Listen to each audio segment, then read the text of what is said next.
ಭಾರತ ದೇಶದ ಪ್ರಜಾಪ್ರಭುತ್ವ ವ್ಯವಸ್ಥೆ ಮತ್ತು ಸಮಗ್ರ ಅಭಿವೃದ್ಧಿ ಸಂವಿಧಾನದಡಿ ನಡೆಯುತ್ತಿದೆ. ಇದನ್ನ ಕೊಟ್ಟ ಮಹಾಪುರುಷ ಡಾಕ್ಟರ್ ಬಿಆರ್ ಅಂಬೇಡ್ಕರ್ ಅವರನ್ನ ಎಲ್ಲರೂ ಗೌರವಿಸುವ ಕೆಲಸವನ್ನ ಮಾಡಬೇಕಿದೆ ಎಂದು ಶಾಸಕ ಎ ಮಂಜು ತಿಳಿಸಿದರು. ಭಾನುವಾರ ತಾಲೂಕಿನ ಶಿರದನಹಳ್ಳಿ ಗ್ರಾಮದಲ್ಲಿ ಡಾಕ್ಟರ್ ಬಿಆರ್ ಅಂಬೇಡ್ಕರ್ ಅವರ ಪ್ರತಿಮೆಯನ್ನ ಅನಾವರಣಗೊಳಿಸಿ ಮಾತನಾಡಿದ ಅವರು, ಇತ್ತೀಚಿನ ದಿನಗಳಲ್ಲಿ ಸಮಾಜಕ್ಕೆ ಕೊಡುಗೆ ನೀಡಿದ ಮಹನೀಯರನ್ನ ಆಯಾ ಜಾತಿಗೆ ಸೀಮಿತಗೊಳಿಸಲಾಗುತ್ತಿದೆ.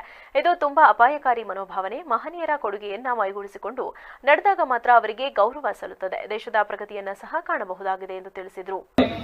ನಿಲುವು ಏನಿರಬೇಕು ಅಂದ್ರೆ, ಯಾರಿಗೆ ಧ್ವನಿ ಇರೋದಿಲ್ಲ ಅವನ ಪರ ಇರಬೇಕು. ಯಾರಿಗೆ ಹಸುವಿನಿರ್ತಾರೆ ಅವ್ನಿಗೆ ಊಟ ಹಾಕಬೇಕು. ಇವೆರಡು ಮಾಡಿದ್ರೆ ಆಟೋಮೆಟಿಕ್ ಆಗಿ ಇಲ್ಲಿರ್ತಕ್ಕಂಥ ಸೌಕರ್ಯ ಸವಲತ್ತುಗಳನ್ನ ಪಡ್ಕೊಳ್ಳೋದ್ರಲ್ಲಿ ಅವರು ಮುಂದಾಗ್ತಾರೆ ಅಂತಕ್ಕಂಥದ್ದನ್ನ ಹೇಳ್ಬೇಕು. ಇವತ್ತು ಬಾಬಾ ಸಾಹೇಬ್ ಅಂಬೇಡ್ಕರ್ ಹೆಂಗೆ ನೀವೆಲ್ಲ ನಮ್ಮ ದೇಶದ ಒಂದು ಇವರು ಅಂತ ಹೇಳ್ತಿದ್ದೀರೋ, ಇವತ್ತು ಭಾಷಣ ಅಂತ ಹೇಳಿದ್ರು.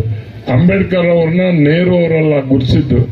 ಅಂಬೇಡ್ಕರ್ ಅವ್ರನ್ನ ದುಂಡು ಮೇಜಿನ ಒಂದು ಕಾರ್ಯಕ್ರಮದಲ್ಲಿ ಬ್ರಿಟಿಷ್ನವರು ಅವ್ರನ್ನ ಗುರುತಿಸ್ತಾರೆ. ಬ್ರಿಟಿಷ್ನರು ನಮ್ಮ ದೇಶದವರೆಲ್ಲ ಗುರುತಿಸಿದ್ದು. ಈಗಲೂ ನಾವು ಹಿಸ್ಟ್ರಿನಲ್ಲಿ ಓದ್ಬೇಕಾದ್ರೆ ಓದ್ತಾ ಇದ್ದು ನಾವು. ಇವತ್ತು ಇಡೀ ಇಂಡಿಯಾದಲ್ಲಿ ಅವರು ತಗೊಂಡಂತ ಡಿಗ್ರಿಗಳು, ಡಾಕ್ಟರೇಟ್ಗಳು, ಎಲ್ಲಾ ಸಬ್ಜೆಕ್ಟ್ಗಳು ತಗೊಂಡಿರ್ತಕ್ಕಂಥ ಡಾಕ್ಟರೇಟ್ಗಳು ಯಾರು ಒಬ್ಬ ವಿದ್ಯಾರ್ಥಿ ಇದ್ರೆ ಅದು ಡಾಕ್ಟರ್ ಬಾಬಾ ಅಂಬೇಡ್ಕರ್ ಅವರು ಅಂತ ನಾವು ಮರಿಬಾರದು.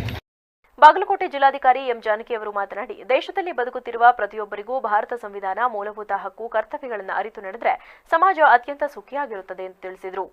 ಬಾಬಾ ಸಾಹೇಬರದು ಅಂತ ಅದೇ ರೀತಿ ಇಡೀ ಜಗತ್ತಿನಲ್ಲೇ ಅತ್ಯಧಿಕ ಮೂರ್ತಿಗಳು ಇರುವುದು ಬಾಬಾ ಸಾಹೇಬರದ್ದೇ ಆಗಿದೆ.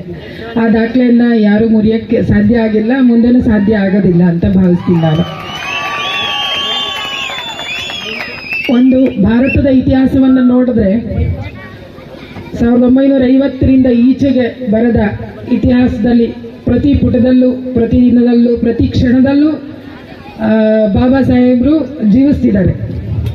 ಅವರಿವತ್ತಿಗೂ ನಮ್ಮ 1950ರ ಇತಿಹಾಸವನ್ನ ನಾವು ಆರಂಭ ಮಾಡಿದ್ರೆ ಪ್ರತಿ ಪೇಜಲ್ಲೂ, ಪ್ರತಿ ಜನರಲ್ಲೂ, ಪ್ರತಿ ರಸ್ತೆಯಲ್ಲಿ ಎಲ್ಲ ಸಕಲ ಚರಾಚರ ಜೀವಿಗಳಲ್ಲಿ ಅಂತಾರಲ್ಲ, ಆ ರೀತಿ ಜೀವಿಸ್ತಿರುವಂತಹ ಒಬ್ಬ ಏಕೈಕ ವ್ಯಕ್ತಿ ಇದ್ರೆ ಅದು ಬಾಬಾ ಸಾಹೇಬ್ರು. ಜ್ಯೋತಿ ತಾನುರಿದು ಜಗಕ್ಕೆ ಬೆಳಕು ಕೊಡುತ್ತೆ ಅಂತಾರಲ್ಲ, ಹಂಗೆ ಅವರ ವೈಯಕ್ತಿಕ ಸಂಕಟಗಳನ್ನೆಲ್ಲವನ್ನು ಶ್ರೀ ಉರಿಲಿಂಗ ಪೆದ್ದಿಮಠ ಶ್ರೀ ಜ್ಞಾನಪ್ರಕಾಶ ಸ್ವಾಮೀಜಿ ದಿವ್ಯ ಸಾನ್ನಿಧ್ಯ ವಹಿಸಿ ಆಶೀರ್ವಚನ ನೀಡಿದರು. ಮಾಡ್ತಾ ಇದ್ದೀವಿ. ಯಾರಿಂದ ಮಾಡ್ತಾ ಇದ್ದೀವಿ? ನಮಗೆ ಕಾಂಗ್ರೆಸ್ ಅಂಬೇಡ್ಕರ್ ಬೇಡ, ಬಿಜೆಪಿ ಅಂಬೇಡ್ಕರ್ ಬೇಡ, ಜೆಡಿಎಸ್ ಅಂಬೇಡ್ಕರ್ ಬೇಡ.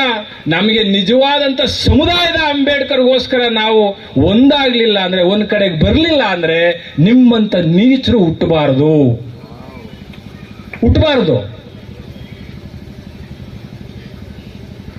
ಯಾಕಿನ್ನೂ ಬದುಕಿರಬೇಕು? ಯಾಕೆ ಬದುಕಬೇಕು? ಸ್ವಾಭಿಮಾನ ಮತ್ತು ಘನತೆ ಬದುಕನ್ನ ಗುಲಾಮಗಿರಿ ಮಾಡೋ ಅಂದ್ರೆ ಅಂಬೇಡ್ಕರ್ ಪತ್ರ ಬರೆದಿದ್ದಾರೆ, ಓದಿದ್ದೀರಾ? ಕ್ಲಿಮನ್ ಅಟ್ಲೆ ಅಧ್ಯಕ್ಷರೇ, ಕ್ಲಿಮನ್ ಅಟ್ಲೆ ಪತ್ರ ಬರೀತಾರೆ, I am not interest to the post of president in India. ನಾನು ಭಾರತದ ರಾಷ್ಟ್ರಪತಿ ಆಗುವ ಆಸೆ ನನಗಿಲ್ಲ, ಭಾರತದ ಪ್ರಧಾನಿ ಆಗುವ ಆಸೆ ಇಲ್ಲ, ಭಾರತದ ಸರ್ವೋಚ್ಚ ನ್ಯಾಯಾಲಯದ ನ್ಯಾಯಾಧೀಶ. ತಹಶೀಲ್ದಾರ್ ಬಸವರೆಡ್ಡಪ್ಪ ರೌಣದ್, ಉಪವಿಭಾಗಾಧಿಕಾರಿ ಮಹೇಶ್, ಕಂದಾಯ ಅಧಿಕಾರಿ ಸ್ವಾಮಿ, ಮುಖಂಡರಾದ ರಾಜೇಶ್, ರಾಜೇಂದ್ರ, ಲಿಂಗರಾಜು, ಗಣೇಶ್, ವೇಲಾಪುರಿ, ವೆಂಕಟೇಶ್ ಇತರರು ವೇದಿಕೆಯಲ್ಲಿ ಉಪಸ್ಥಿತರಿದ್ದರು.